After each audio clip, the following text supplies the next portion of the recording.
Kita itu belum bisa menemukan demokrasi ala Indonesia itu seperti apa sih sebetulnya. Tapi kira-kira demokrasi kita ini akan bertahan lama nggak, Bu Kornes? Menurut saya nggak otoritarian lagi, kita udah totaliter nih sekarang nih menurut saya. Tumbuhnya partai-partai politik ini hanya dijadikan sebagai komoditas politik, tempat bisnis baru lah ya. Mengelola sumber daya negara. Ada partai-partai baru tadi itu justru membuat konflik baru menurut saya ya.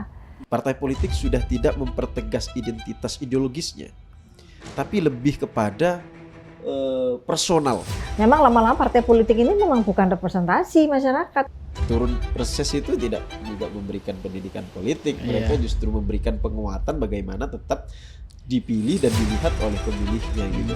Akhirnya, Nah hari ini mau berharap kepada siapa? Ketua partainya udah jadi bagian dari kabinet yang harus mendukung pemerintah. Sekali lagi ini soal undang-undang ya, produk kebijakan yang kemudian disepakati nggak oleh pemainnya, kan pemainnya partai politik juga. Jadi memang jangan-jangan kita ini mau sistem tertutup pun masyarakat nggak marah gitu loh sebetulnya. Gagasan-gagasan pemilu itu harus dari anak muda gitu loh.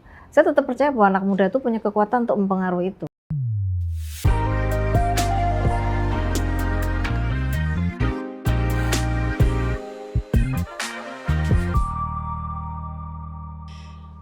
Halo teman-teman semua, balik lagi di podcast Politika. Nah kali ini kita akan banyak ngobrol santai soal pemilu ya teman-teman ya.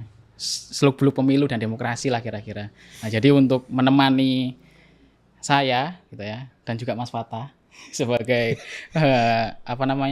sebagai tim inti dari podcast Politika ini sudah datang Mbak Meta dari praktisi pendidikan politik sekaligus pemantauan pemilu. Nah, dulu pernah sempat berkarir di JPPR Mbak ya? Di JPPR itu jaringan pendidikan politik rakyat ya. Pendidikan politik rakyat. Nah, jadi di sini teman-teman cukup representatif lah ya Mas Fatah ya. Beliau datang ke sini untuk menemani kita ngobrol. Kan kalau saya sama sampean kan agak bosen orang sepertinya. kita harus menghadirkan sosok-sosok baru gitu, wajah-wajah baru untuk menemani kita ngobrol dan supaya wawasan kita juga berkembang seperti kemarin bahwa kita pengen diskusi ini berlanjut dan membawa wawasan kita gitu kan. Nah ini Mbak Meta sebelumnya kan saya terus terang nggak terlalu tahu soal JPPR Mbak, tapi kemarin dikenalkan sama Mas Fatah waktu Mas Fatah kesini mengenalkan Mas Fatah JPPR itu apa sih, gampangnya itu Bawaslu swasta gitu ya. Bawaslu swasta. Kalau Bawaslu itu Pertamina, JPPR tuh kira-kira sel lah gitu.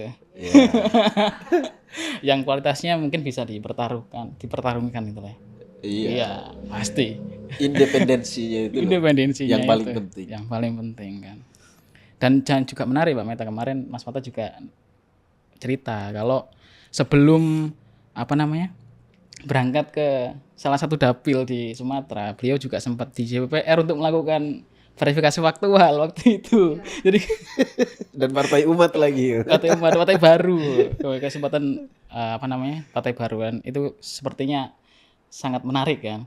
Betul. Menarik karena partai baru. Nah, sekarang ini Mbak Meta, kebetulan kan hari ini ada partai baru yang habis mendeklarasikan dirinya sebagai partai politik, dan ada satu ormas yang sudah menyatakan keinginan untuk jadi parpol walaupun masih belum mendaftarkan diri ya, yaitu Gerakan Rakyat dan Gema Bangsa. Gema Bangsa sudah mendeklarasikan diri dan sudah mendaftar sebagai partai politik walaupun juga nggak menjamin nanti apakah lolos verifikasi faktual apa enggak gitu.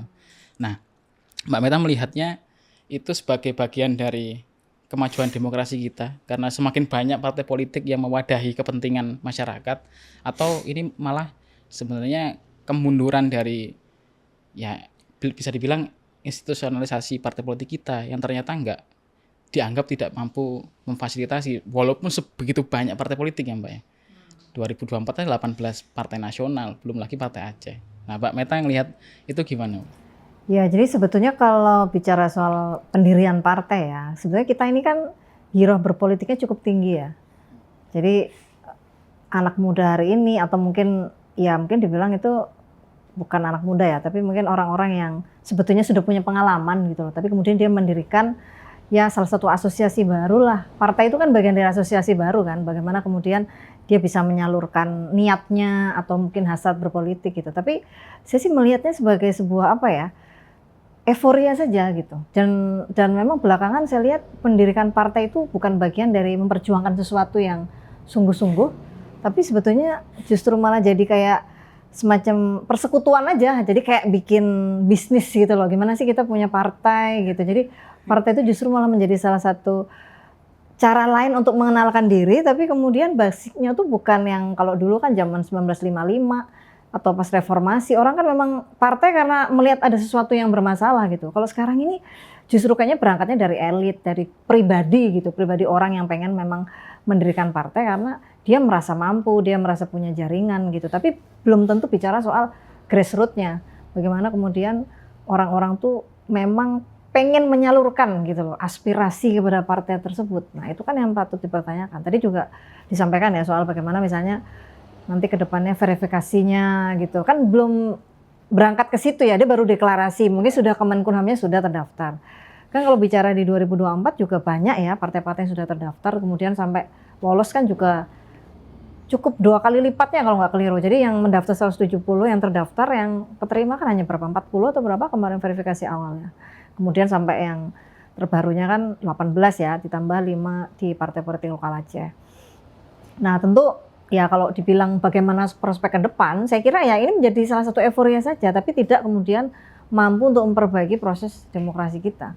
Atau misalnya katakanlah orang pengen menyalurkan gagasan nih kepada partai baru ini, belum tentu, malah biasanya orang sakit hati ya kan ya, yang kemudian bisa jadi beralih atau kemudian merasa ya udahlah ini menjadi moving on-nya mereka lah dari salah satu partai kemudian pindah lagi ke partai lain.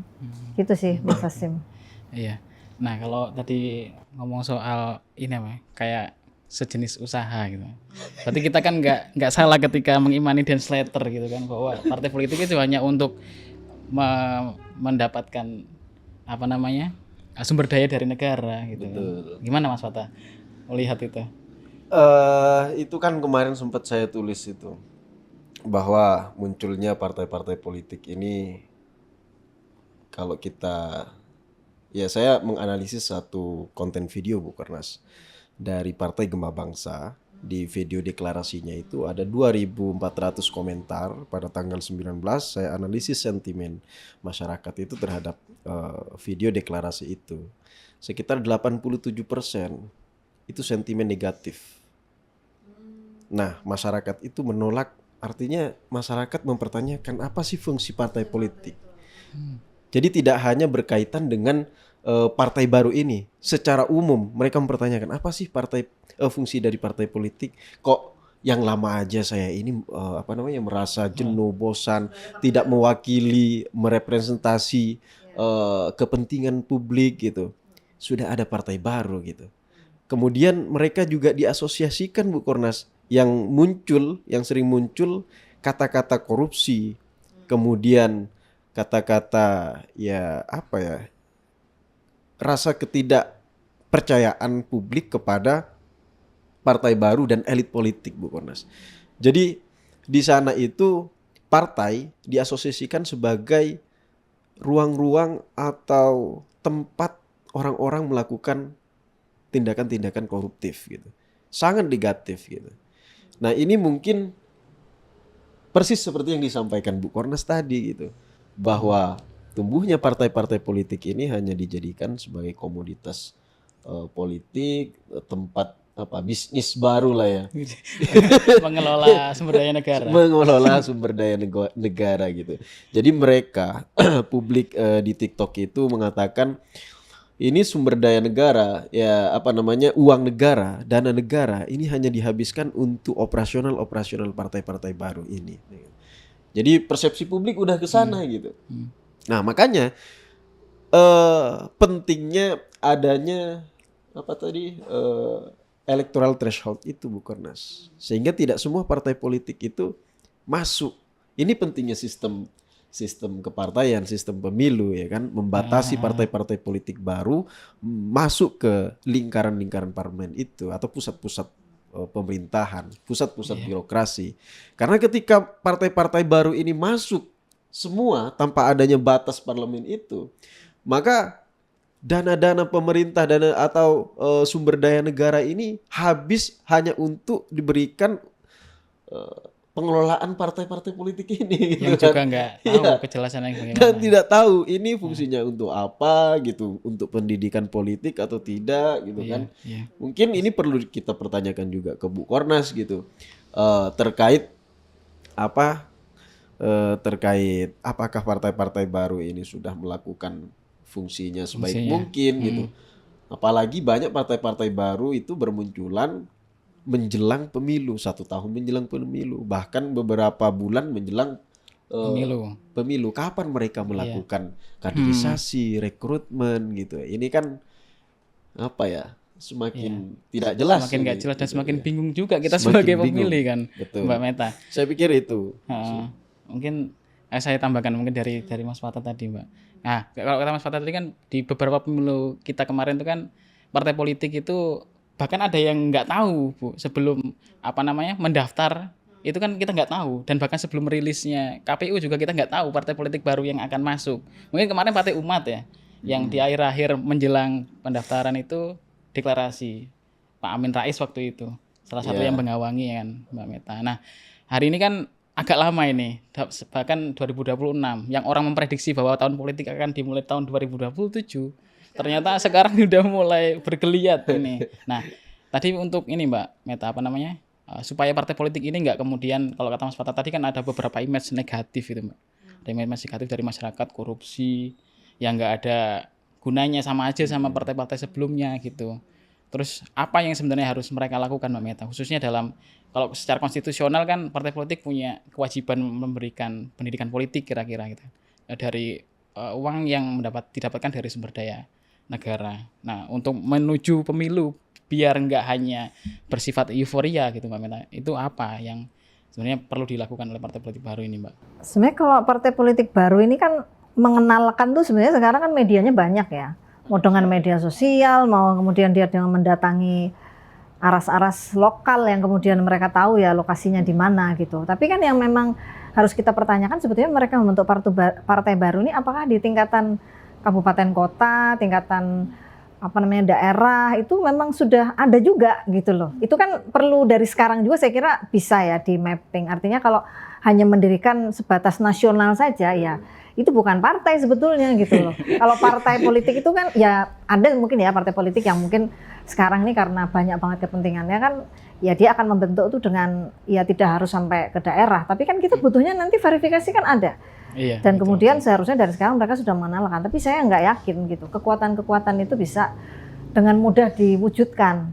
Nah kalau kemudian misalnya salah satu partai itu kan ada euforia mendukung salah satu presiden yang kemarin, calon presiden kemarin yang kalah gitu ya, terus belum punya partai, dibikinkan partai kan gitu. Nah apakah memang itu sudah salah satu opsi yang tepat?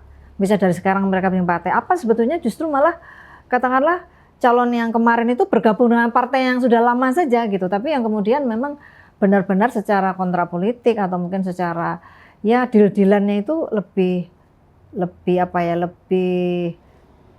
ada implementasi yang cocok gitu daripada gagasannya dibawa partai baru, tapi partai baru ini kemudian juga belum tentu bisa memberikan diasporanya ke daerah gitu loh. Jadi ya saya melihatnya itu sebagai salah satu hal yang semacam kayak kemarin misalnya tiba-tiba partai-partai lama yang nggak masuk PT gitu dia minta 0% ya kan, menginisiasi gagasan untuk 0% ya supaya partai-partai baru ini nanti bisa masuk. Nah tapi kalau melihat ya misalnya kayak putusan-putusan MK sebelumnya ya, dan sebetulnya ya pemisahan 135, putusan MK 135 kan sebetulnya memberikan kekuatan untuk ya partai itu sebetulnya punya kesempatan gitu lebih luas untuk misalnya termasuk mencalonkan presiden yang 0% itu.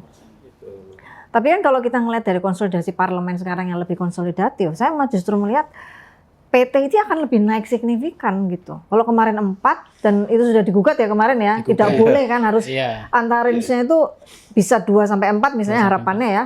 Kalau dari putusan MK terakhir itu mungkin bisa jadi malah 6 atau 7 saya khawatirnya. Kenapa? Karena sudah jelas bahwa kekuatan politik hari ini kan semakin fragmentatifnya itu jelas gitu loh. Maksudnya mereka akan kemana itu kan makin ya kayak misalnya kita tahu bahwa merah makin ditinggal misalnya sekarang gitu ya. Terus juga dengan kebijakan-kebijakan presiden hari ini yang lebih pragmatis sebetulnya. Tapi ya misalnya kayak kita bicara MBG, kan memang itu yang dibutuhkan masyarakat kan. Masyarakat butuh makan, sederhananya begitu loh. Iya. Istilahnya kalau kata teman, salah satu teman itu adalah makan bersama gratis gitu kan. MBG itu makan bersama gratis yang kemudian semua orang itu bisa menikmati gitu. Yang dulu nggak menikmati apapun mau dimakan. Kalau persoalan yang dimakan apa itu kan persoalan lain ya. Tapi yang penting makan gitu loh. Makan, ada wujudnya, mereka menerima itu sudah luar biasa bagi masyarakat kita dengan pendidikan yang ya relatif sebetulnya hanya SMP ya. SMP kalau nggak keliru terakhir hasil BPS itu kan SMA dan SLTA kan makin SLTA dan sarjana kan makin sedikit angkanya ya. Persennya lebih banyak ke SMP kalau nggak keliru. Nah jadi dengan kondisi seperti itu memang kalau kita ingin bangun demokrasi itu memang berat. Apalagi tadi ada partai baru, boro-boro. Makanya bener banget kalau Mas Wata tadi sampaikan, lah ini sentimen negatifnya lebih banyak. Kita tahu bahwa pembaca segmen di media sosial itu pasti orang-orang yang kemudian juga Gen-Z-nya ini yang memang gagasannya memang gagasan yang orang lebih terdidik kan ya. Ya nggak semua juga, tapi minim kalau misalnya dia lamannya di laman IG sama laman di TikTok kan beda juga, animonya di mana kan gitu. Atau misalnya di Thread sekarang ya, atau di X masih ada juga. Pasti ada perbedaan animo. Nah itu, jadi kalau kita melihat memang untuk membangun proses demokrasi itu kita memang harus selalu bertumbuh saja. Bukan lepas dari bertumbuh itu jadi misalnya berapa tahun, tapi memang bertumbuh terus. Nah bertumbuh ini yang jadi menimbulkan instabilitas kan. Betul. Yang kemudian lebih enak nih pemerintah sekarang udahlah stabilitasi aja gitu loh. Nah makanya kalau misalnya ada partai-partai baru tadi itu justru membuat konflik baru menurut saya ya. Maksudnya prediksi ke depan itu justru bukan akan membuat diaspora yang lebih bagus, tapi karena masyarakat kita itu masyarakat yang apa ya, secara pendidikan politiknya memang sangat kurang. Dan tadi ya fungsi partai apa tadi kan selama ini kan mereka juga nggak melakukan pendidikan politik yang diamanatkan di Undang-Undang 2 2011 itu kan memang nggak pernah ada sebetulnya. Maksudnya mereka nggak melakukan secara sungguh-sungguh lah. Kalau misalnya sekarang orang turun ke dapil ya dalam konstituen ya ke dapil kan ya memberikan bantuan itu oke lah. Merawat konstituen. Nah merawat itu kan macam-macam gitu. Merawat untuk kemudian dia butuh terus nanti kalau udah ditinggal atau emang betul-betul merawat dengan mereka ternyata kritis nih kan masa iya mereka kritis melawan anggota pimpinannya sendiri kan pasti ya nggak semua orang bisa terbuka hatinya. Padahal ketika memang mewujudkan demokrasi yang sesungguhnya ya kritisin tuh ya harus siap gitu. Termasuk melepaskan jabatan itu sesuatu yang harus siap sebetulnya sebagai pemimpin kan. Tapi kan kalau sudah di kondisi itu kan memang berat ya melepaskan jabatan dengan sekian banyak amanah yang ya mungkin itu bisa melenakan. Yang kedua bisa juga itu bagian dari pemenuhan jaringan atau misalnya kalau kemarin saya kira di PRC juga melakukan survei terkait bagaimana pemenangan itu kan kemudian juga politik uang makin tinggi gitu ya. Otomatis kan kalau politik uang tinggi kan timbal baliknya juga harus dengan relasi-relasi kebijakan. Ya itulah saya kira itu bagian dari yang kita harus sadari betul lah ya proses demokrasi hari ini. Kalau ini ya, tapi ini Bu Kornas kemarin ada yang perlu kita luruskan sebenarnya itu pernyataan Ketua Komisi 2 Bang Rifki itu. Dia kan menyampaikan di media bahwa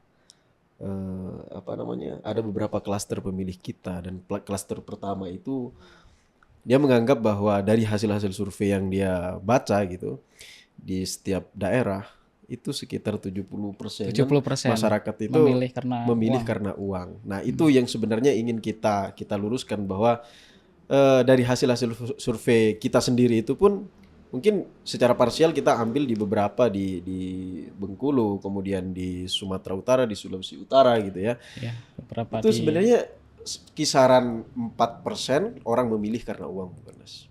Berarti nggak banyak 4,1, 4,2, 5, sekian gitu.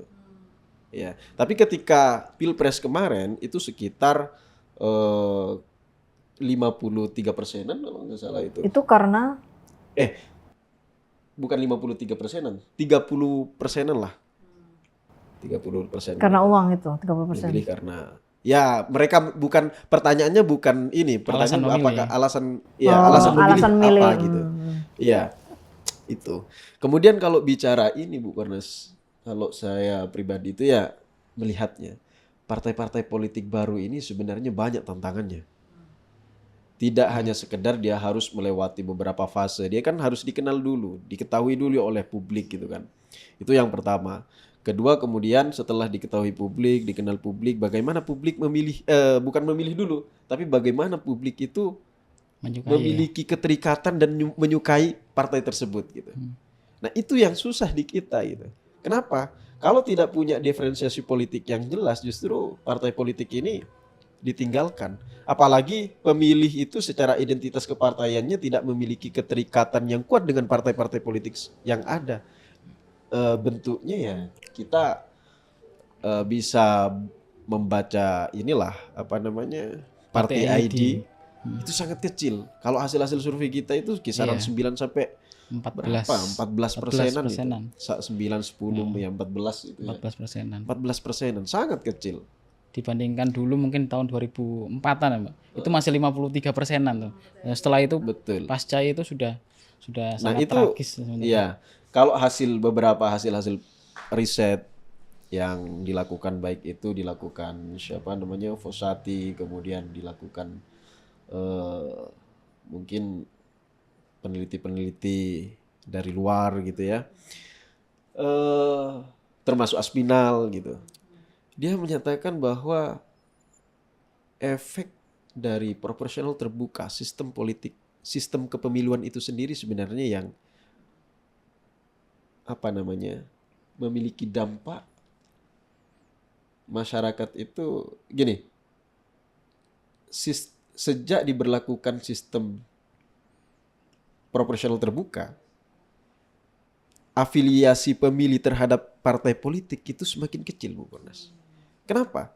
Karena di sana yang muncul ketika pemilu itu bukan partai politiknya.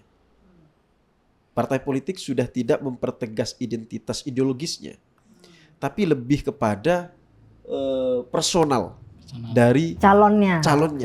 Nah makanya tantangan dari partai-partai politik baru ini harus memiliki kandidat-kandidat atau calon-calon atau figur-figur yang memang dikenal oleh publik di wilayahnya masing-masing.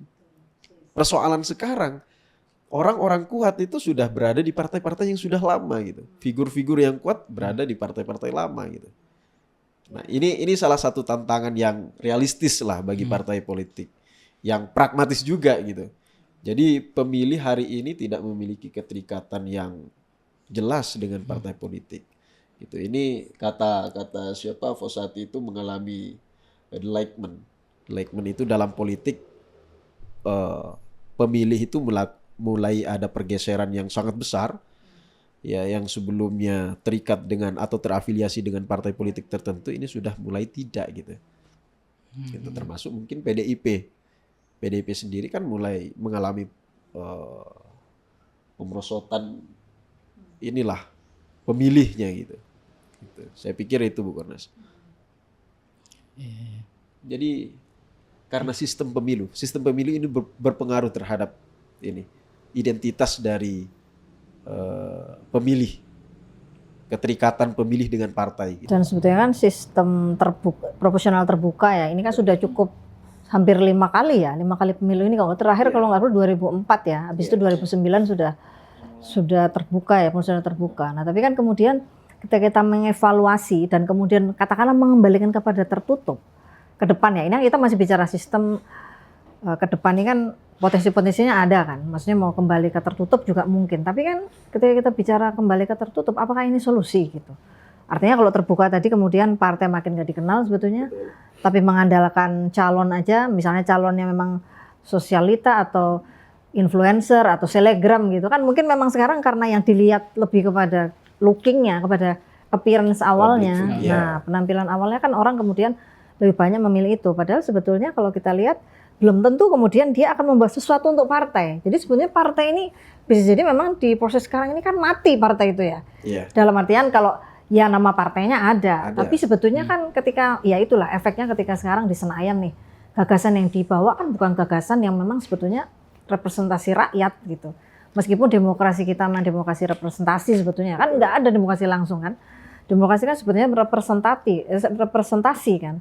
Kalau misalnya zaman dulu misalnya kalau bicara Athena dulu ya, Yunani zaman pertama awal emang itu langsung kan orang memang betul-betul datang gitu loh. Tapi kan setelah itu dengan perkembangan politik modern kan nggak begitu. Seharusnya memang representasi itu berhasil membawa aspirasi.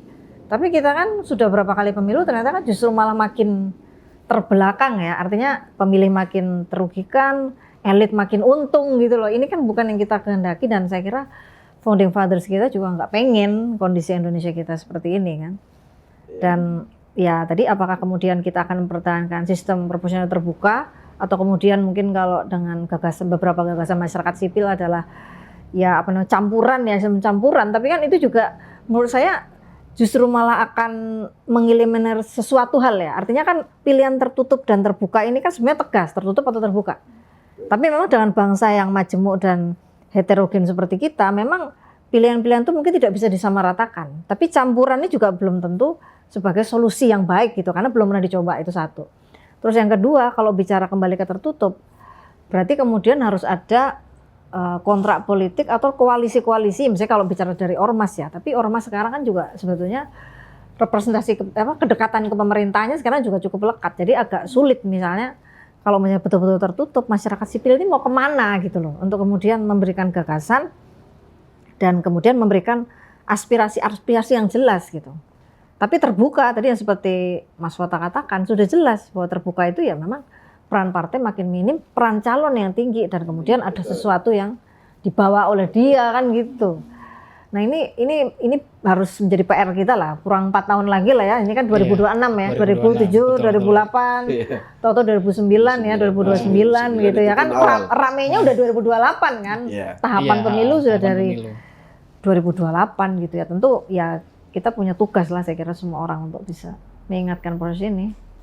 Iya betul. Nah ini Mbak Meta tadi kalau misalkan kita perspektifnya Mas Wata soal sistem kepemiluan gitu Mas, sistem pemilu yang mau terbuka tertutup ternyata toh sepertinya nggak akan menyentuh level yang paling dasar gitu soal kualitas kepemiluan kita gitu. Apakah kemudian nanti akan jauh lebih baik, demokrasinya juga nggak ada yang berani menjaminkan itu. Cuma kok saya melihatnya ini Mbak Meta bahwa sebenarnya ya posisi yang paling strategis itu ada di pemilih sebenarnya. Bagaimana pemilih itu mampu untuk bisa menilai secara utuh dan rasional soal figur mana atau partai mana yang harus kita pilih gitu Mbak. Nah tadi balik lagi soal pendidikan politik itu, bahwa gimana loh ini masyarakat kita bisa mengerti soal politik, tahu siapa yang harus dipilih, mana yang punya gagasan, mana yang enggak.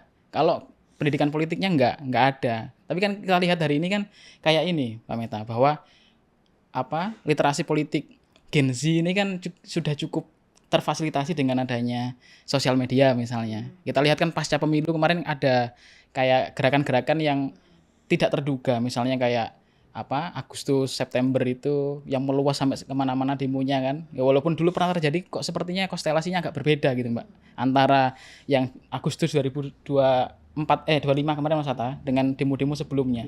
Mungkin sama-sama besar, tapi kok yang berpengaruh secara politik itu kok baru 2025 kemarin Agustus, bahkan Pak Prabowo aja sampai harus ganti kabinetnya gitu Mbak. Beberapa pos-pos menteri kan akhirnya diganti, termasuk dari PDIP waktu yang dianggap sebagai representasi PDIP walaupun bukan kadernya, Pak BG gitu ya. Itu Mbak, bahwa sepertinya kok yang paling penting untuk dirubah ini pemilihnya gitu. Nah Mbak melihat apakah memang masih ada gitu Mbak kesempatan untuk kita, bangsa kita ini untuk memperbaiki kualitas pemilih gitu. Mengingat bahwa seperti yang Mbak sampaikan tadi juga, pendidikan kita juga nggak cukup memenuhi. Kalau misalkan kita bicara contoh di Asia Tenggara yang lain, Thailand misalnya, hampir setengah itu pendidikannya S1 Mbak. Nah, pendidikannya S1. Dan di situ masuk akal ketika Future Forward Party dan Move Forward Party di Thailand yang punya posisi berhadapan-hadapan dengan pemerintah dan menolak otoritarianisme dan juga monarki di Thailand cukup berkembang karena memang pemilihnya pendidikannya tinggi Mbak. Nah di sini kira-kira Indonesia masih cukup punya kesempatan nggak Mbak untuk setidaknya pemilih kita itu nggak yang sebegitu nggak ngertinya cara untuk menentukan pilihan yang tepat gitu. Ya walaupun kita bisa berdebat soal yang tepat sama enggak itu kan.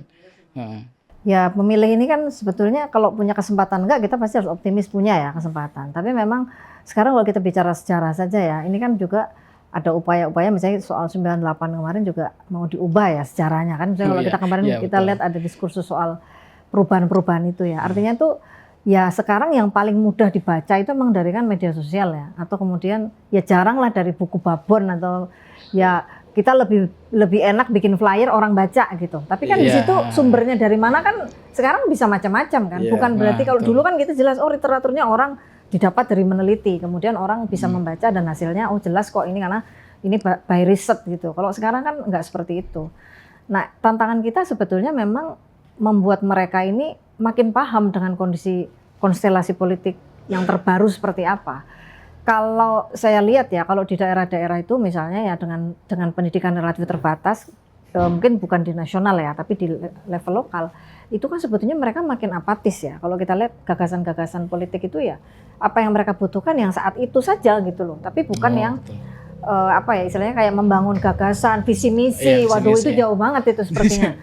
Nah kalau kemarin pernah saya ketika beraudiensi itu pernah juga ditanya, kira-kira kalau waktu itu saya sebagai JPPR ya, apa yang bisa dilakukan sebagai pemilih? Sebagai Anda sebagai JPPR itu melakukan apa kepada pemilih? Kan saya sebagai anggota nih, misalnya katakan dia adalah anggota dewan, itu saya juga kerepotan loh menghadapi pemilih.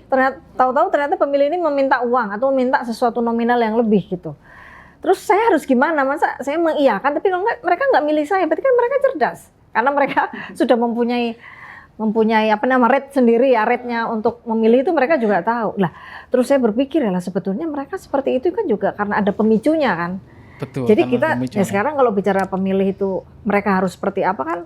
Kita belajar di kampus, kita belajar di sekolah dengan ilmu yang betul-betul paten lah bagaimana cara berpolitik itu. Tapi kan kenyataannya praktisnya kan nggak seperti dengan ilmu yang diajarkan.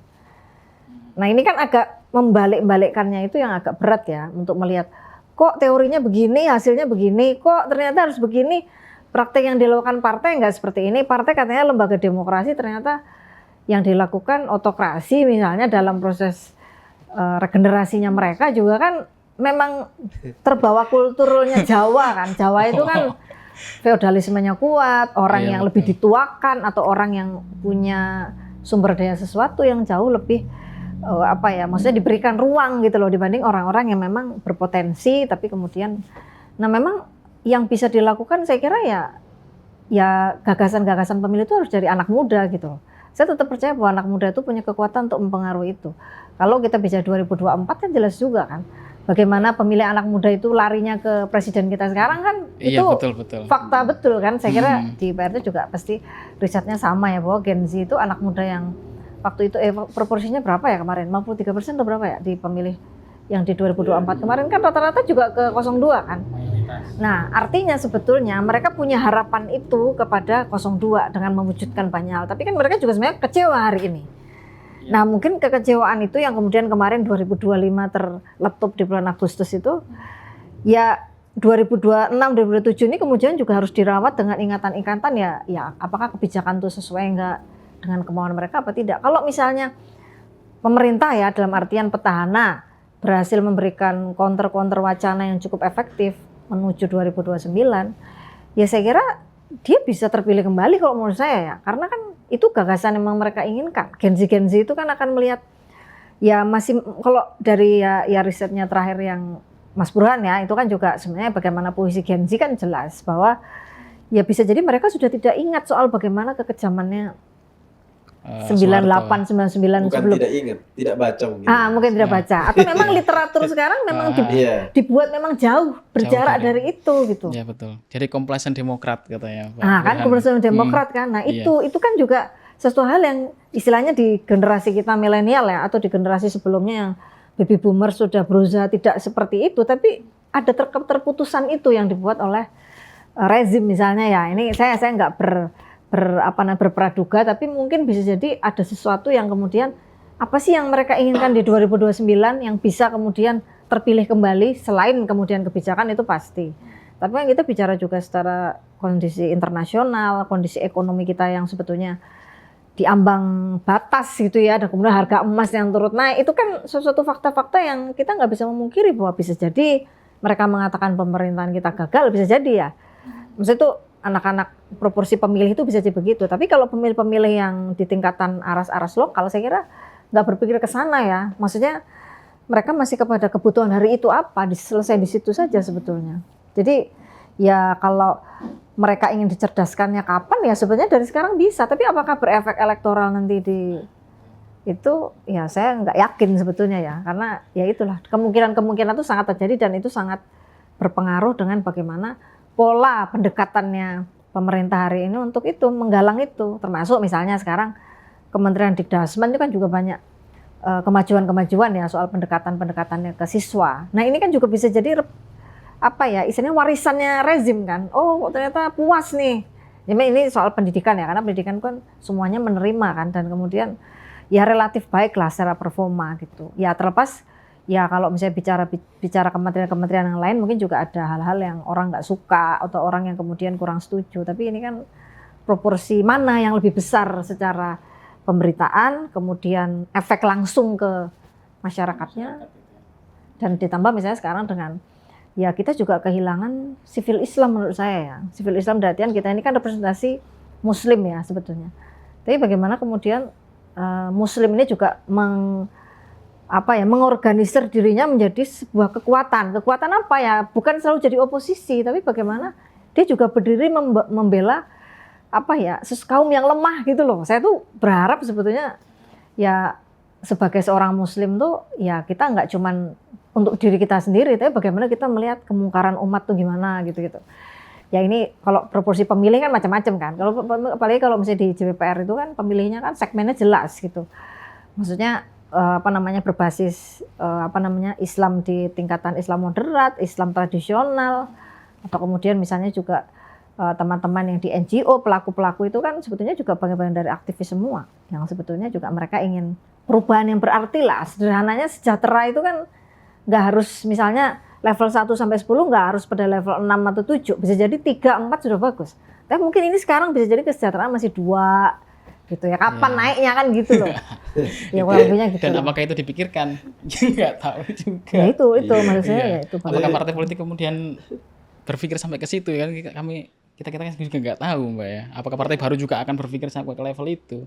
Nanti menarik soal ini Mas, partai politik Islam yang seenggaknya kalaupun ada representasi dari pemilih-pemilih Muslim. Kalau dulu kan kita kenal kalau yang Islam modernis tahun 50 ya Masyumi berarti. Di 55 muncul baru lagi ada NU yang pisah dari Masyumi sebagai pemilih-pemilih Islam tradisional gitu. Yang mereka secara ideologis jelas waktu itu ya kalau modernis Islam udah ada di sudut itu. Terus nanti nasionalis, sekuler ada di sudut yang lain. Yang akhirnya berdampak ke sistem politik yang enggak begitu stabil walaupun secara institusi mungkin agak lebih bagus ya Mas Fata ya. Iya, sebenarnya ini kalau dari literatur terdahulu itu kan kalau yang kita baca, misalkan kita baca bukunya Misner, hasil penelitian Misner gitu ya. Dia kan pernah mengatakan bahwa sebenarnya ketika partai-partai politik ini menegaskan identitas ideologisnya masing-masing, itu juga mengalami kegagalan di era 1950-an gitu. Yang satu sekuler, yang sekuler ini ada PNI kemudian ada komunis. Yang satunya religius, ada Masyumi dan Muhammadiyahnya, kemudian ada NU juga di 1955 itu. Nah, ini yang terus semakin partai politik ini menegaskan identitasnya masing-masing, ini semakin tidak menemukan kompromi di sana. Bahkan dibentuk lembaga konstituante pada saat itu untuk menjembatani ini, tapi juga tidak berhasil. Nah, ini kegagalan partai politik juga mengalami kegagalan secara institusional pada era itu gitu. Meskipun sudah dibentuk lembaga ini biar dalam merumuskan undang-undang, kemudian merumuskan kebijakan, itu tidak saling bertentangan. Tapi di lembaga konstituante sendiri itu mereka tetap menegaskan bahwa syariat Islam harus masuk dalam ini dan seterusnya gitu. Sehingga tidak menemukan itu, pada akhirnya lembaga itu juga dibubarkan. Nah, runtuhnya dari partai secara institusional yang terlalu ideologis ekstrim pada saat itu juga ditandai dengan runtuhnya demokrasi parlementer pada saat itu juga. Begitupun hari ini, artinya ini kita sedang mencari kira-kira sistem kepartaian seperti apa mungkin yang cocok untuk Indonesia gitu. Bahkan ini Bu Kornas, secara institusi partai politik kita itu di era 1955 dan pasca Soeharto itu sama-sama lemah gitu. Sama-sama lemah. Cuma itu secara institusi, secara sistem kepartaian itu kuat di era sekarang gitu.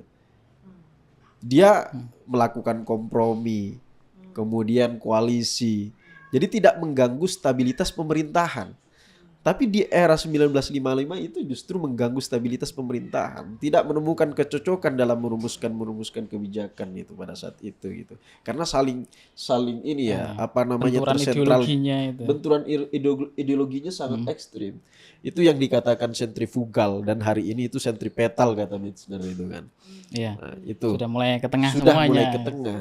Nah, sebenarnya partai politik ini sudah mulai lepas dari apa namanya ya, dari keterikatannya dengan masyarakat, Bu Kornas. Tidak ada kohesivitas antara partai politik dengan masyarakat. Itu secara pelan-pelan ya, kalau istilahnya Michener itu apa namanya, slide the institutionalization gitu. Pelan-pelan secara institusi itu lepas dengan masyarakat, tanpa sadar mereka, tanpa menyadari. Kenapa? Pertama, mereka tidak lagi merepresentasikan diri sebagai perwakilan masyarakat, publik, pemilih gitu. Artinya mereka juga tidak membawa kepentingan-kepentingan publik lagi, tapi mulai bergantung kepada penguasa gitu. Bergantung kepada penguasa, akhirnya mereka membentuk suatu kartel, koalisi. Semua partai berkumpul, elit-elit politik berkumpul untuk melakukan distribusi dan alokasi sumber daya negara itu gitu. Kan dalam politik itu nggak lepas dari distribusi dan alokasi sumber daya itu. Negara. Iya. Kira-kira ya bagi-bagi untung lah gitu. Bahasa sederhananya, partai politik ini sama-sama saling berbagi untung dari kekayaan negara ini gitu. Dari kekayaan negara yang ada. Ya memang persis seperti yang Bu Kornas sampaikan, memang sudah mulai lepas dari ini. Bahkan di tingkat lokal, kalau kita bicara tentang pemilih sendiri Bu Kornas, ketika partai politik ini sudah lepas keterikatannya dengan masyarakat, tidak membawa perwakilan masyarakat, representasi masyarakat, ini kan partai politik juga tidak ada inisiatif untuk memberikan pendidikan pemilih, pendidikan politik kepada masyarakat. Begitupun elit-elit politiknya. Turun reses itu tidak juga memberikan pendidikan politik. Mereka justru memberikan penguatan bagaimana tetap dipilih dan dilihat oleh pemilihnya gitu. Akhirnya ya begitu. Ketika saya turun di lapangan Bu Kornas, menjumpai pemilih-pemilih di lapangan sebelum pilkada misalkan ya. Mereka tanya, Bu, kira-kira Ibu akan memilih atau tidak? Kalau misalkan si calon A ini tidak memberikan sesuatu untuk Ibu gitu. Ya nggak milih lah Mas gitu. Ya nggak milih lah Mas. Gitu. Kira-kira berapa Bu? Gitu. Idealnya untuk di daerah ini. Kalau di daerah sini ya tahun kemarin aja 1 juta Mas per kepala. Ya tahun ini harusnya lebih naik gitu. Ini kan udah pragmatis pemilih. Pertama sudah tidak mendapatkan pendidikan pemilih, yang pada akhirnya imbasnya adalah muncul pikiran-pikiran yang pragmatis seperti itu gitu. Padahal ya ini sebenarnya kita bingung juga siapa yang mau kita salahkan ini dalam hal ini gitu. Ya itu yang kita temui di lapangan juga begitu Bu Kornas. Ya jadi memang itu menjadi salah satu hal yang artinya kalau gini, kalau teman-teman masyarakat sipil ini kan sebetulnya selalu memberikan penekanan pada tolak politik uang, tolak politik uang, kemudian kita bagaimana selalu bicara misalnya kayak kita beberapa kali dengan pengawas pemilu ya, dengan Bawaslu misalnya, itu kan selalu banyak program sosialisasi ya untuk jangan menerima uang gitu. Betul. Tapi kan kemudian itu kalau kegiatannya di ruang-ruangan, nah, di hotel. kan ruang-ruangannya kan lebih ke memang ruang-ruang yang lebih tertutup ya. Ya sebetulnya ada sih saya pernah ngikuti juga dalam tempat yang terbuka, nggak selalu tertutup. Tapi kan memang begini, bahwa masyarakat itu untuk disadarkan itu kan ya pada saat itu saja. Tapi ketika menghadapi dan kemudian tantangannya adalah saat itu dia juga secara ekonomi membutuhkan gitu kan, ya itu menjadi salah satu hal yang nggak keliru gitu loh kita menerima gitu kan, jadi begitu ya.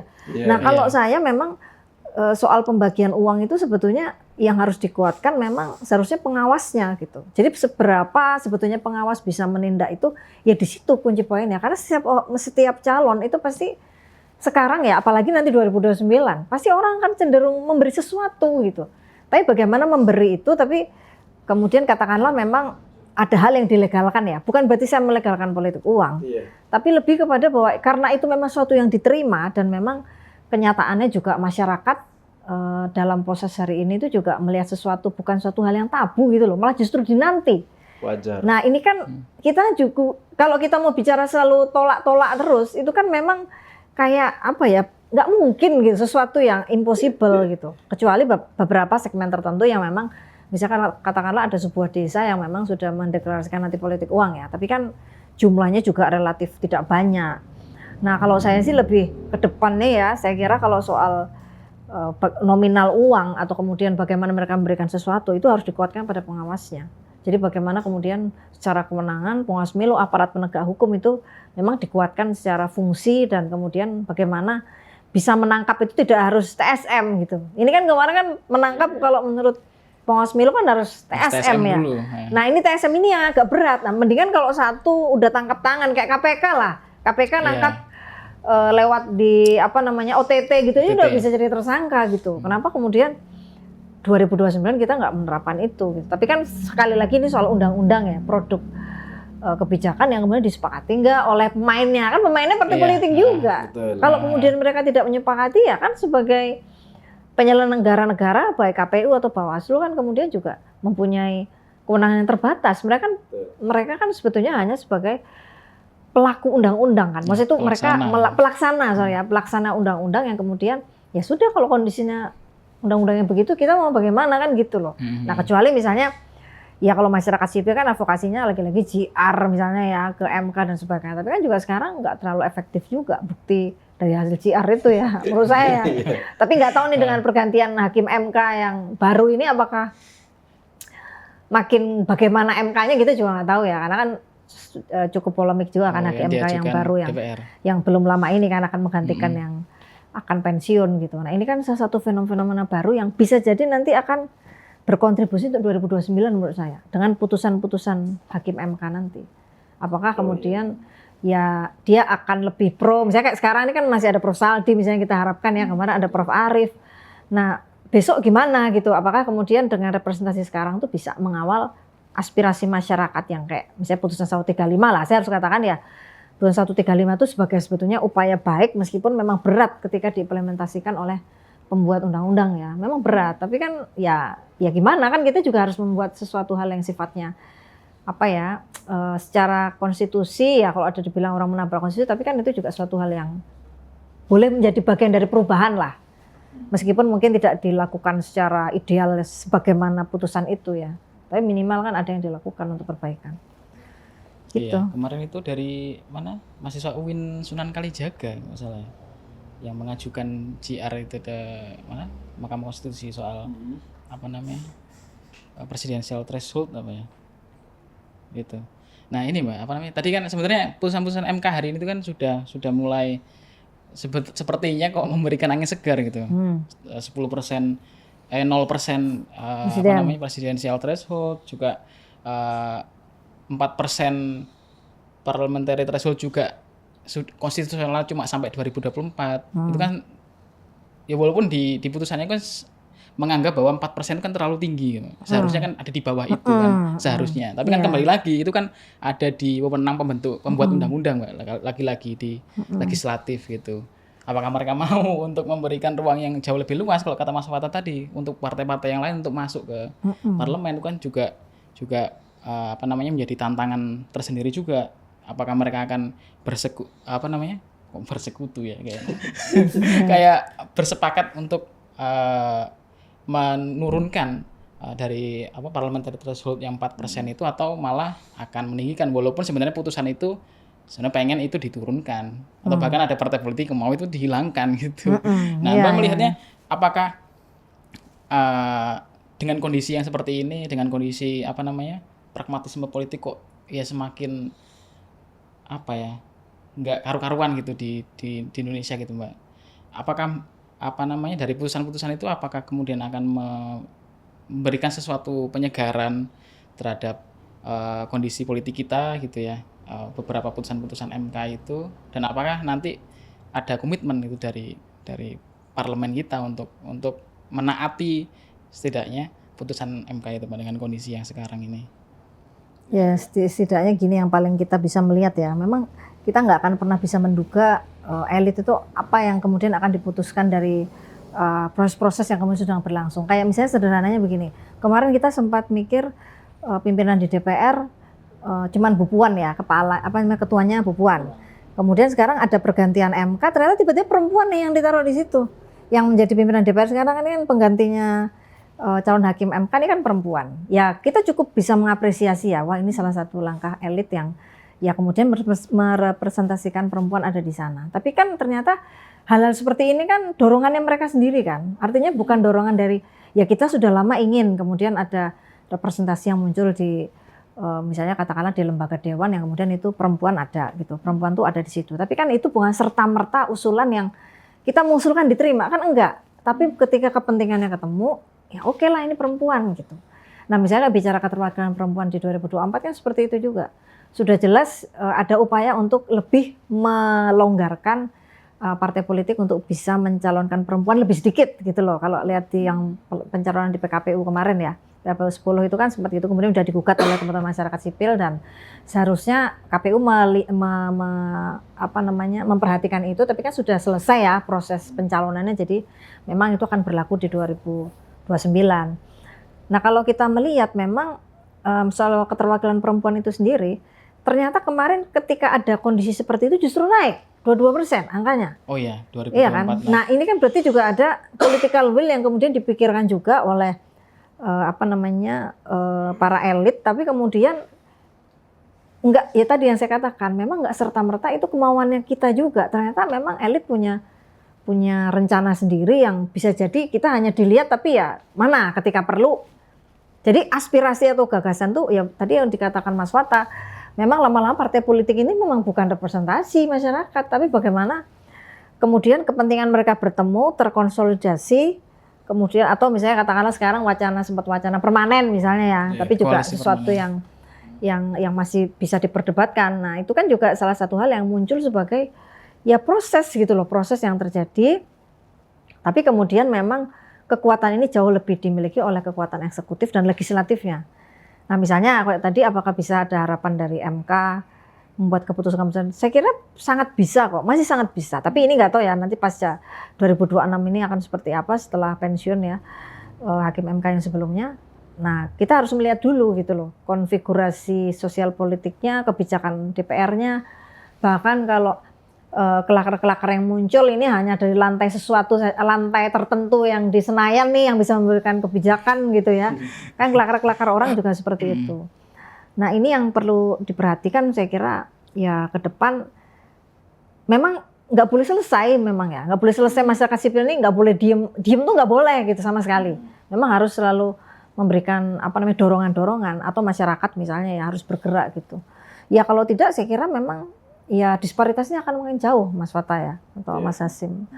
Karena memang ya itu ya saya masih ingat sih dulu pernah ada cerita dari salah satu pengamat senior juga ya, dari pengamat pemantau internasional tuh, ini nggak akan berjalan lama nih kabinet hari ini nih gitu loh. Maksudnya itu pemerintahannya nggak akan berjalan lama gitu. Sempat kabinet ada Prabowo ini. Ya kan, terus kemudian kemarin 2025 sempat ada goncangan seperti itu yang cukup serius banget itu kan. Ya tapi ternyata terlampaui juga gitu loh. Misi-misi ini terlampaui. Nah apakah kemudian nih dengan 2026 seperti apa? Kita kan nggak akan pernah tahu juga ya. Apalagi kemarin dari bencana Sumatera misalnya ya, muncul misalnya gagasan, kenapa kita nggak dibentuk negara federal aja sih, gitu loh ya, karena ternyata federal akan lebih menguatkan daerah, kemudian nasional tuh ya hanya cukup hanya bisa tapi kan itu satu hal ya secara kondisi koalisi hari ini kan sangat nggak mungkin ya, terutama betul. kalau kita lihat justru malah mengubahnya kan lebih ke GBHN-nya atau ya katakanlah juga nanti ke depan bisa jadi presiden nggak dipilih masyarakat lagi kan gitu-gitu loh. Apalagi kalau tadi partai politik disampaikan bahwa dia bukan representasi masyarakat kan makin ya gimana ya, kita kan harus realistis gitu. Apa yang bisa kita lakukan ke depan. Tapi ya saya tetap berpikir ya bahwa masyarakat masih punya kesempatan kok gitu. Tapi memang momentum tuh harus kita pelajari dengan baik lah ya. Momentum kebijakan kayak misalnya sekarang juga soal sikapnya Indonesia terhadap Palestina ini ya, board komitenya Palestina itu kan ya juga memancing reaksi yang cukup keras saya kira ya. Tapi ya kita lihat saja sih karena ini juga masih awal-awal. Tapi kira-kira demokrasi kita ini akan bertahan lama nggak Bu Kornas? Kalau Atau saya munculnya partai-partai baru ini indikasi bahwa demokrasi kita itu baik-baik saja gitu. demokrasi kita itu sebetulnya ya hanya demokrasi saja gitu loh. Tapi bukan sebagai implementatif yang dilakukan. Kalaupun kemudian orang mau dia punya partai baru ya bagian dari euforia saja menurut saya. Jadi kesempatan, kemudian mereka juga ada yang tadi saya bilang ya sebagai logika bisnisnya ada gitu. Jadi bukan kalau masyarakat sendiri saya kira juga pasti pengen lah ya kalau mau bicara punya partai. Tapi kan gagasan partai ini juga kan nggak gampang. Iya, Harus dari perjuangan lah. Saya tuh melihatnya partai itu kan bagian dari itu. Tapi kan sekarang kan nggak bisa dilihat itu kan. Lebih dilihat bahwa partai itu sebenarnya kebutuhan-kebutuhan taktis yang kemudian orang menganggap itu bagian dari, oh saya bisa ngambil yang mana nih, maksud itu skoci yang mana nih, saya bisa ngambil sisi mana yang bisa saya mainkan lagi. Tapi kan ya memang amanahnya MK sih, kita memang juga sebetulnya harus memberikan ruang yang sangat besar buat demokrasi dengan tidak membatasi, termasuk misalnya nanti peraturan KPU soal verifikasi partai politik itu juga harus lebih longgar, nggak seketat di 2024 katanya MK kan harus begitu kan. Tapi kalau bicara soal tadi stabilitas ya semakin ketat tuh semakin bisa menyaring partai-partai mana yang kuat dan mana yang lemah gitu. Bahkan kalau bicara 2024 dengan banyak isu kemarin kan partai yang lemah pun bisa jadi kuat tiba-tiba kan gitu. Padahal sebetulnya kalau dicek langsung juga nggak seperti itu kenyataannya. Nah ini hal-hal PR besar yang ya 2029 kita harus lebih hati-hati lah ya untuk bisa menfilter atau tadi katakanlah gimana partai baru ini peluangnya kan gitu ya. Nah karena ya selain sekarang juga masih jauh tapi ya kebijakan-kebijakan hari ini cukup bisa dilihat kok. Seleksi terakhir ya seleksi ombudsman, nanti juga ada KPI ya. Ke depan ini pasti juga merupakan bagian dari hal-hal yang kita bisa persepsikan kemauan arahnya pemerintah ini seperti apa sih sebetulnya dengan kebijakan-kebijakan yang ada sekarang gitu. Itu sih ya saya kira. Sebenarnya kalau saya melihat itu Bu Kornas, kayaknya demokrasi kita itu ya kurang terancam lah kira-kira itu. Terancam Bu Kornas. Satu sisi pemilih kita atau masyarakat kita itu di level yang paling bawah, masyarakat akar rumput. Ya kita tahu lah pemilih kita yang paling tebal itu ya pemilih yang mungkin pendidikannya sangat rendah gitu. Itu yang paling tebal. Pemilih yang pendidikannya sangat rendah ini kecenderungan susah untuk menerima pendidikan politik gitu. Jadi mereka secara politik tidak memiliki wawasan yang ini baik untuk dia atau ini buruk untuk dia gitu. Money politik ini baik untuk dia atau enggak gitu. Nah, contohnya gitu. Jadi saya pikir konsolidasi demokrasi kita itu belum selesai gitu. Kita masih di tahap konsolidasi demokrasi. Kemudian selain itu juga kita masih nostalgia otoritarianisme itu masih ada gitu.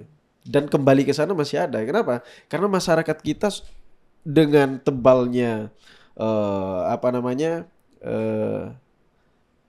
level masyarakat kita yang pendidikannya masih rendah seperti itu gitu.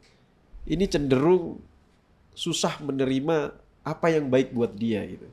Ya masyarakat seperti yang Ibu Kornas sampaikan tadi, masyarakat menganggap bahwa sesuatu yang baik buat mereka adalah sesuatu yang bisa mereka makan hari ini gitu. Tidak melihat apa yang akan datang gitu kan. dampak jangka panjangnya apa gitu. Mereka tidak melihat itu gitu. Iya. Tapi ini juga apa namanya? Kalau nggak salah Dean Slater yang pernah bilang kalau kita sebentar terjebak dalam dua demokrasi yang korusif dan yang delegatif gitu kan. Kompetitif, Bahwa ya sebenarnya otoritarianisme itu. bahwa sebenarnya ada demokrasi kita itu dari dulu kelihatan bahwa ada upaya untuk mengumpulkan sebanyak mungkin koalisi gitu kan, supaya kemudian nanti mereka bisa mendapatkan kemenangan sebesar-besarnya di pemilu gitu. Ataupun kalau misalkan dibuat delegatif gitu ya, presiden itu akhirnya merasa punya kekuatan politik yang lebih besar gitu untuk mengontrol pemerintahan tanpa mempertimbangkan kepentingan elit misalnya. Itu Mas. Betul. Bahwa nah Mbak Meta melihatnya hari ini tuh demokrasi kita ya dengan kenyataan bahwa pemilih kita juga seperti yang disampaikan Mas Fata tadi gitu ya. Kita juga melihat partai politik hari ini toh sebenarnya kan dari kemarin kan pasti diskusinya soal semua partai politik diminta untuk jadi koalisi gitu kan Mbak. Rame soal itu. Walaupun ya sebenarnya faktanya kan nggak hanya terjadi hari ini kan Mas Fata. Dari dulu Megawati juga nggak ada oposisinya. SBY juga oposisinya sangat terbatas, hanya PDIP yang kuat, dan di periode kedua ada Gerindra dan Hanura misalnya.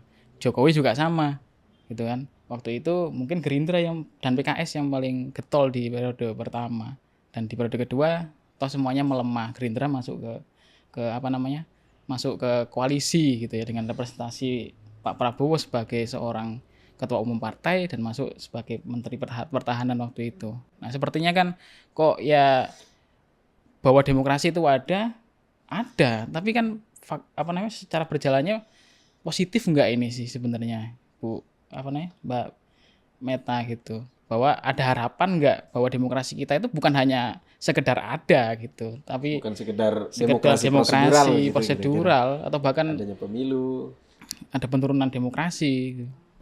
Tapi saya memang melihat begini ya, kita itu belum bisa menemukan demokrasi ala Indonesia itu seperti apa sih sebetulnya.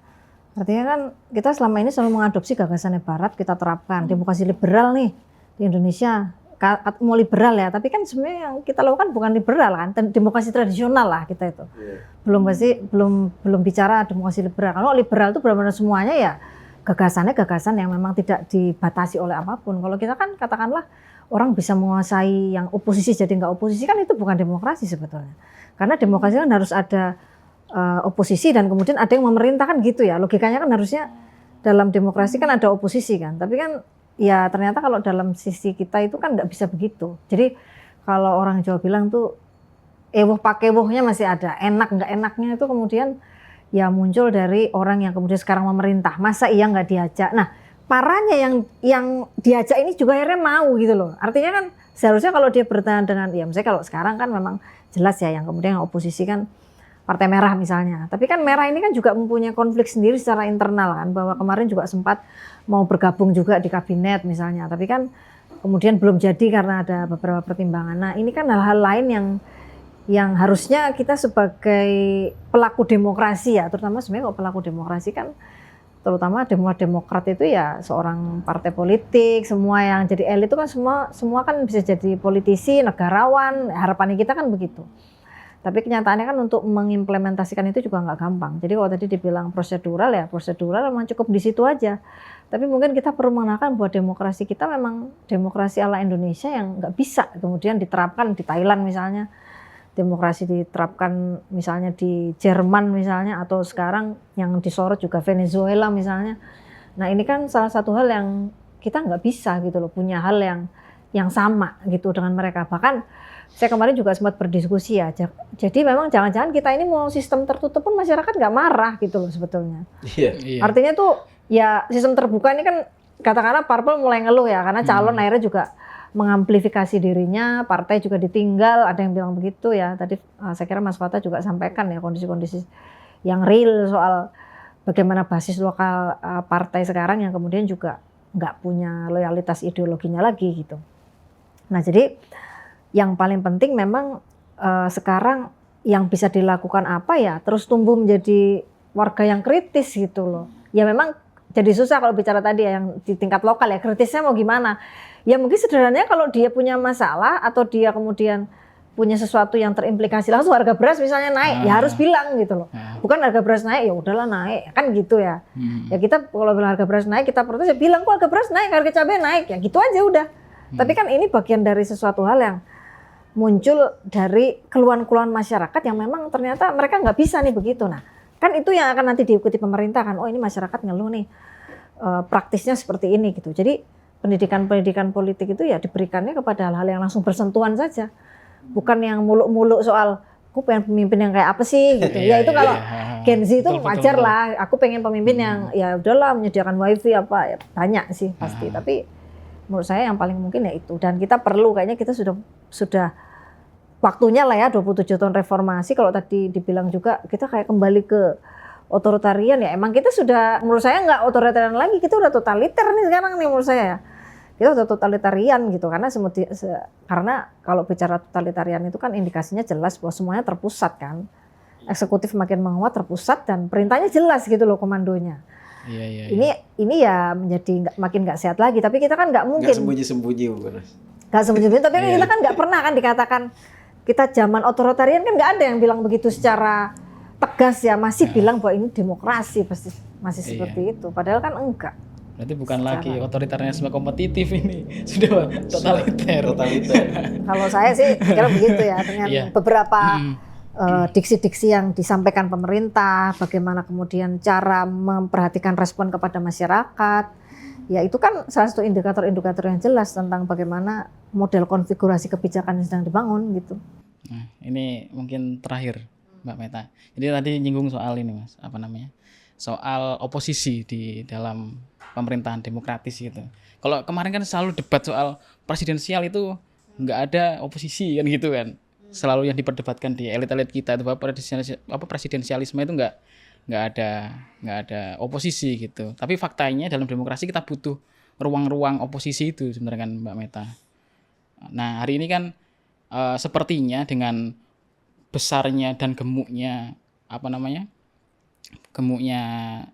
kabinet Prabowo gitu ya, Pak Presiden Prabowo ini ternyata juga punya implikasi yang cukup besar terhadap posisi oposisi begitu Mbak Meta. Apalagi kalau misalkan kita melihat kenyataan bahwa banyak dari ketua-ketua partai itu juga bagian dari kabinetnya. Bahkan ya walaupun sebenarnya secara ideal kan seharusnya presiden itu punya akuntabilitas horizontal terhadap lembaga-lembaga legislatif, peradilan dan lain sebagainya itu Mbak Meta. Nah hari ini mau berharap kepada siapa? Wong ketua partainya udah jadi bagian dari kabinet yang harus mendukung pemerintah. Apakah yang di Senayan akan membantah perintah dari atasan mereka sebagai ketua partai politik? Nah saya melihat harapannya itu bukan lagi kita banyak berharap kepada partai politik yang faktanya hari ini belum beranjak dari posisi kejumudan ini, tapi ada di masyarakat Mbak Meta. Benar tadi Mbak Meta sampaikan bahwa masyarakat ini kalaupun mau diedukasi itu jangan sesuatu yang muluk-muluk, sesuatu yang sekiranya menyentuh level yang paling bawah dari masyarakat. Naiknya harga beras, naiknya harga cabai, naiknya harga gula, itu kan pendidikan yang cukup untuk memberikan pengetahuan bagi masyarakat bahwa apa yang kalian pilih itu berdampak loh sama hal-hal yang begini gitu.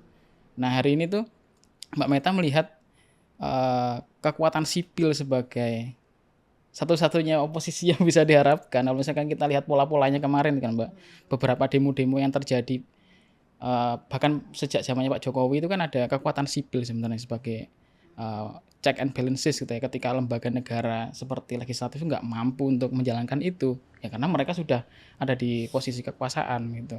Mbak Meta ngelihatnya gimana Mbak? Dan harapan sepertinya ke depan ini akan jadi seperti apa nih kekuatan oposisi dari masyarakat sipil ini?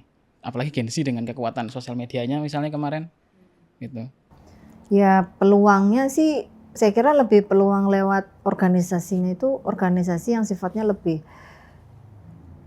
sporadis ya. Saya nggak lihat itu bisa dikendalikan secara masif. Saya lihatnya sih sebenarnya sporadis. Jadi kekecewaan orang itu sekarang itu lebih muncul pada proses yang sporadis dan misalnya viral itu ya. Tapi kalau kita berharap pada misalnya saya bilang tadi ya soal civil Islam, soal atau kemudian orang yang berbasis ideologi itu saya kira udah luntur semua gitu loh.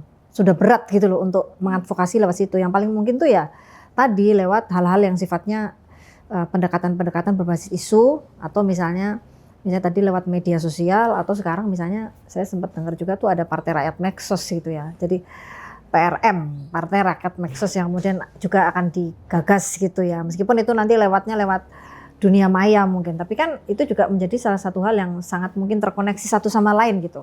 Punya akun-akun atau apalah itu misalnya. Karena kalau kita bicara di tanggal kemarin ya, waktu bulan Agustus 2025 itu kan sebetulnya juga bukan sesuatu yang dikendalikan secara secara loyal gitu loh. Tapi itu memang merupakan inisiatif-inisiatif saja yang kemudian ternyata bertemu gitu loh. Nah jadi kalau kita bilang bagaimana kekuatan masyarakat sipil itu sebenarnya berat gitu. Kita tuh sebenarnya perjuangannya memang berat. Tapi kan kita nggak mungkin nggak berjuang kan gitu loh, kira-kira kan gitu. Ya berat tapi berjuang. Kalau kemudian kita diam, makin tertindas kan gitu. Kita makin tersisih lagi. Sementara kalau kita nggak punya jaringan yang cukup kuat, kita juga nggak mungkin bisa mempengaruhi hal itu. Gitu. Kemarin sempat ada kelakar begini, yang paling mungkin tuh kita menjadi semi oponen.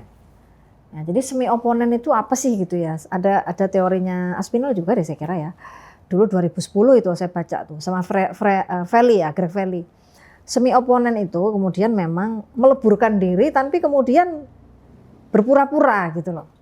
Meleburkan diri itu berpura-pura. Kenapa? Karena kemudian dia akan membangun suatu ruang-ruang di situ yang lebih ke sebenarnya bukan pengkhianat ya. Saya melihat bukan pengkhianat, tapi lebih untuk mengendalikan sesuatu yang mungkin bisa dikontrol dari ruang-ruang itu. Jadi kalau saya bilang semi oponen itu, kalau saya baca tuh begitu. Jadi dia bukan sebagai oposisi murni, tapi semi oponen. Ya lagi-lagi mengakulturasi dirinya dalam sebuah, ya mungkin kalau sekarang nih ya, kalau saya lihat, saya nggak tahu lah ya, kayak efektivitasnya koperasi Desa Merah Putih lah. Yang terbaru ini kan sekarang kebijakan itu, atau misalnya MBG. Tapi kan di sana ada ruang-ruang masyarakat yang banyak perjumpaannya menurut saya. Misalnya nih, sekarang MBG yang dibilang 17 juta lapangan kerja, itu jangan-jangan kan kebutuhan di MBG, kebutuhan di Koperasi Desa Merah Putih. Ya memang sih, kalau Desa Merah Putih kita belum bisa katakan itu lapangan kerja ya. Tapi kalau MBG kan jelas mau diangkat jadi apa? Jadi P3K. P3K. Nah ini kan lapangan kerja nih yang dibilang 32.000. Iya betul kan. Maksudnya ini kan juga salah satu yang ruang perjumpaan. Tapi kan memang kalau kita ini nggak bagian, ya saya nggak tahu lah ya. Masyarakat itu kan kemudian bisa melawan tuh kan karena kecewa. Tapi kalau kemudian kekecewaan ini nggak terakumulasi secara meluas kan, ya mereka ya udahlah gitu loh. Kan selesainya di situ kan. Apalagi kalau nggak bareng-bareng tuh nggak bisa. Nah saya kira orang-orang yang kemudian bisa terpilih itu ya kalau mereka masih punya ideologi, kasus juga ya beda ideologi ya. Itu ya mereka bisa menjadi semi oponen yang ada di ruang-ruang itu, yang bisa menjadi apa ya mereka bisa menjadi salah satu inilah orang yang kemudian tetap kritis di dalam ruang-ruang yang seharusnya mereka berat di situ tapi bisa gitu, bukan terbawa arus. Nah ini kan sulit. Tapi masuk tapi kritis. Nah gitu. masuk tapi itu kritis. Minimal kan tadi di sana ya kalau mereka menarik diri di luar pasti akan lebih berat. Tapi kalau mereka masuk mewarnai proses di sana, yang minimal memberikan gagasan yang beda kan mungkin akan berimplikasi lain yang memang hasilnya nggak bisa instan ya. Mungkin kita harus lihat itu pola-pola yang harus dipelajari sebetulnya. Tapi minimal ya itu. Kalau misalnya nggak bisa untuk melawan secara langsung ya bergabung, melebur, tapi kemudian menjadi semi oponen di sana dengan melakukan ya bukan pura-pura sih, tapi lebih ke gimana sih kalau ada yang keliru kita luruskan kan gitu loh dari hal yang sangat kecil. Iya. Gitu. Tapi tantangannya endurance-nya bagus apa enggak gitu kan, apakah terbawa apa enggak. Terbawa apa enggak. Tapi kan itu yang paling mungkin ya kalau menurut saya betul. Dari ya kalau Gen Z itu kan sebetulnya kalau masih otonom ya, pemikirannya otonom kan beda. Kalau misalnya dia sudah berusia agak lanjut dengan beban-beban domestik yang berbeda, pasti akan dengan Gen Z itu kan lebih bisa mempengaruhi banyak hal karena ruangnya kan lebih bebas itu. Iya, kalau life cycle itu kan melihat posisi Gen Z anak muda itu kan cukup otonom dan kritis kan. Semakin tua nanti karena tekanan dari segala sisi ekonomi dan sebagainya akhirnya bikin mereka nggak lagi punya ruang-ruang kritis itu lagi karena tuntutannya udah banyak gitu. Nah mungkin ini Mbak Meta sebelum kita mengakhiri mungkin ada closing statement dari Mbak Meta tentang apapun yang sudah kita bicarakan ini dan nanti juga ada dari Mas Fata beberapa patah kalimat gitu. Mungkin bisa disampaikan Mbak Meta. Iya, sebetulnya ya kalau kita itu, saya masih ingat ya, dalam hidup tuh pilihannya kan sebetulnya cuma dua hal ya. Sebenarnya kalau sebagai seorang yang muslim itu kan tidak pernah ada ajaran kita tuh mengajarkan kemungkaran, kan nggak ada. Kemungkaran itu kan hanya bisa dicegah ya. Tapi kalau kita berbuat baik itu memang ada di dalam Muslim itu kan menganjurkannya kan berbuat baik. Kalaupun kita mungkar itu kan efek dari kelakuan lain kita. Tapi kan sebenarnya kita adalah insan yang berbuat baik gitu. Nah jadi termasuk ketika kita misalnya dititipin amanah atau kita dalam suatu pucuk kepemimpinan kita masing-masing, itu kan sebetulnya kita sadar betul gitu loh. Kemungkaran itu ada di mana dan kebaikan itu ada di mana. Nah kalau kemudian kita tahu bahwa ruangan itu akan mungkar, nah sebisa mungkin kita mempengaruhi kebajikan meskipun sedikit. Ya menurut saya itu salah satu hal yang bisa dirumuskan dari situ saja, karena kalau memang kita sebetulnya sudah berkumpul dalam ruang yang semuanya buruk, tadi yang disampaikan ya juga, sebuah partai baru membentuk sebuah partai baru itu membentuk karena dia tahu partai lama banyak korupsinya. Lah emang siapa yang jamin bahwa partai baru dia tuh nggak korupsi? Kan nggak ada juga yang menjamin. Nah maka dari itu saya kira yang paling mungkin ya sebagai individu, ya dimulai dari individu itu untuk bisa memperbaiki banyak hal ya. Ya memang sih untuk bisa membuat perubahan itu nggak gampang, atau bisa menjadi pioneer dalam kebaikan nggak gampang. Tapi itu sesuatu yang sangat mungkin. Dan yang kedua, demokrasi kita misalnya sekarang itu ya bisa juga demokrasi rasa parlementer, meskipun presidensial yang terjadi. Nah presidensial itu setahu saya dengan multi partai itu akan sangat berat gitu. Bahkan logika kita kan pengen sebetulnya multi partai sederhana ya. Saya masih ingat bahwa itu multi partai sederhana. Tapi kan kenyataannya partai-partai yang daftar ya akhirnya cuma 8 ya kan, atau kemarin 9 sekarang 8. Berarti kan sebetulnya kalau dengan masyarakat yang berapa 250 juta ya, pemilih kita yang 200 juta kemarin itu, kalau misalnya hanya 8 yang mengafirmasi yang terpilih itu sebenarnya sangat sedikit loh ruang. Itu bukan multi partai menurut saya. Kalau multi partai itu jumlahnya masih banyak.